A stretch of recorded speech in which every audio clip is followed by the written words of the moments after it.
What's good, everybody? It is Sully, and we are not in New England. As you look over my shoulder, you see a pair of beautiful Vikings right here getting work done. That is because we are in the Viking Service Center down here in Florida, and we are working on collaborating with our partners, Electronics Unlimited, down here in Florida. In case you don't know, Electronics Unlimited, Navtronics, all part of the Great Circle Group. So this is a phenomenal collaboration because take a look behind me on this Viking 48 right here.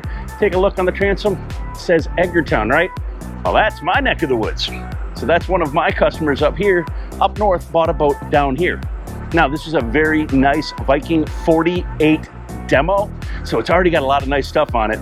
We're just taking it that extra little bit and putting that nice personal touches on it for the client. And we're gonna bring you along as we show you what we can do with our collaboration and our partnership between Navtronics and Electronics Unlimited, working on this Viking, getting it all done up, making it all nice, and getting it set up for our customers. So without further ado, guys, let's hop on. Let's check out what we have in store for this build. All right, so welcome on board, guys. Like I mentioned, this boat is a demo boat that is getting upgraded. So it's already got a lot of the great features already built and baked in. We're just taking it and taking that volume to 11, if you will.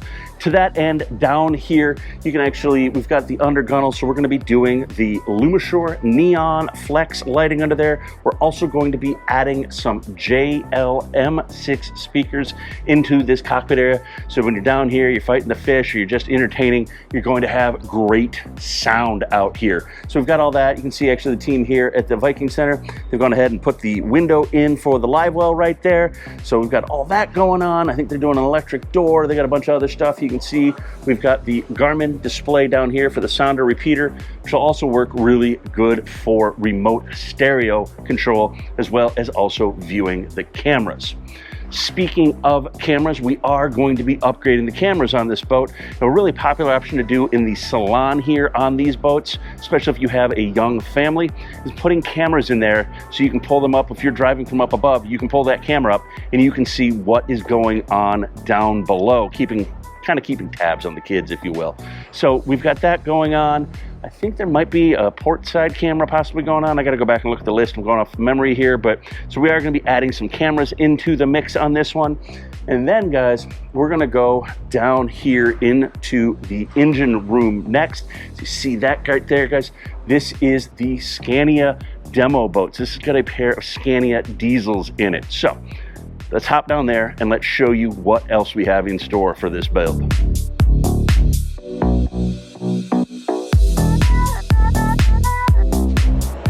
All right, guys, so welcome to the engine room. Hopefully you can kind of hear me over the engine fans. We're not getting too much ambient background noise, but let's talk about everything that's going on this boat. Before we talk about why we're doing a lot of this, I need to mention that this boat lives on a mooring, so we need to prepare it to live on a mooring and set it up for success in the best way possible with the best practices. Now, it's not common. These boats, generally, you see them, they're living on a dock. They're plugged in, they got a 50 amp shore power cord, the air conditioning's running, everything's running, chargers are on. So that's not the case for this particular build.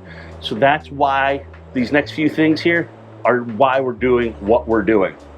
So for starters, we're gonna take that charger right there. That's going to go away.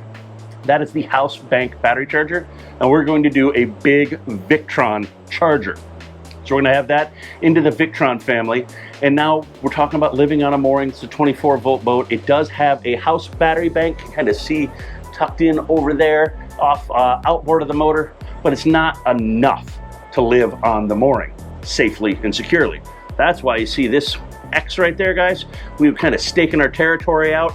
That's because we are going to double the battery capacity on this boat with the 24 volts. So we're gonna make sure we have solar from up top. It's gonna come down, it's gonna feed into this. And then right here, we have our generator. And we're gonna set this generator up for auto start. So with the Victron charger, the servo controller, and this Victron solar charge controller all network together, they're all gonna talk. And when the batteries get to a certain point, this generator is going to automatically start, charge the batteries back up. Once they're topped up, it will then stop again.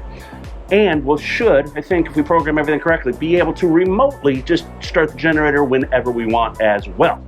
So we're gonna have a lot of control and some fail-safe rollovers built into it, but that's a lot of what we've got going on here. So the next time you see this, the boys are probably gonna be pulling wire through there, trying to figure out where everything's going to land. We've got all that space right there to kind of put some charge controllers and some of the other things from the Victron side of the house. So we've got that going on, and then I think the other thing is we're going to pull a camera probably in that space right there, because there is already a camera right front up there, kind of looking down center line. So if we add that camera right there, that's gonna look down this way over at the generator. And we are also adding in a Barnacle Blue monitoring system to this. So with that Barnacle Blue, we're gonna be able to pull up all of these cameras and be able to look at things. So let's just say you remote start the generator and you want to see if it's running and everything. You'll be able to pull up that camera live in real time and see the generator running and be able to see everything else that you have going on. So I think this is where the boys are going to be spending a fair whack of time between that and getting the wire run to go all the way up to the Flybridge. So speaking of the Flybridge, let's go on the last stop on this little tour here and get up there and show you what's good up there. All right, so the last stop on board here, guys, is the Flybridge. And if you look over my shoulder, you can see this boat already has a really nice Garmin package already on here. In the overhead, we've got the drop down that comes out right there, and that's got our autopilot and engine controls, gyro controls, and all of that kind of stuff. So we've got that going on right there. So not too much to do when it comes to that. You know, we'll do the software, we'll get the charts, we'll get all that stuff taken care of. It does have a really nice, I think it's a B175. What do we got on here? I'm sorry, a PM 411 low, wide, medium. So that's gonna be really good for going offshore, looking for the deep and everything. If you take a look on the overhead here, you're going to see we have, I think it's a total of 6 lights right there. Those are just the simple tri-color red, blue, white lights. So just like down below in the cockpit, we are going to do Lumishore lighting on here. So we're going to replace all of those, and that's going to require running a third wire throughout and putting a Lumishore light driver on there so we can have full color tunability. We can do warm white, cool white, RGB, music to lights. We can do all of that stuff as well. Then we take a look down here. The boat has a pretty nice audio package in it right there with the JLs, but you can always step up your audio just that little extra bit more. So we're going to take those amps out and we're going to do the MHD amps. So those are going to be a higher power. We're going to get a little bit more wattage to our JL-M6 speakers around, and to just give that full surround sound audio for you guys. We are going to put in a 10-inch M6 sub as well. I think currently the plan is to put it right there, kind of facing forward, to help fill that out in there. And then I can't get up there because you can kind of see behind me we are covered in plastic, but on the hard top here, because this boat is going to live on a mooring in New England, we need to make sure these batteries stay charged. Most Vikings obviously not designed to live on a mooring, but we're going to go above and beyond to make sure that happens, like we talked about down in the engine room, getting some of those battery banks beefed up and doing a generator auto start. We're also adding in solar. So we're going to measure out, figure out just exactly how much solar can we put on the hardtop of this thing to give this thing a fighting chance to keep the Starlink online that'll feed the Barnacle, so that we can monitor everything that's going on with the boat in real time at the mooring. So it's a lot of stuff going on in this build. Really excited to be working with the team at Electronics Unlimited, really flexing our partnership as we continue to grow at the Great Circle. So if you've got any questions about this build, maybe you're thinking about a build, maybe you're in Florida, maybe you got a Viking or a Valhalla, maybe you're in New England, Viking Valhalla, or anything else in between, reach out to us. Let's talk. Let's get you set up for success and get you guys taken care of. And leave it down below in the comments or reach out to us, sales@navtronics.com. Let's talk. We'll see you, I think the next video will be dropping a week from now. I don't know what now is, Monday, Tuesday, but it'll be dropping a week from now, and we'll do a social media push. You guys will see it. So thanks for tuning in, and we'll see you guys again real soon. Peace.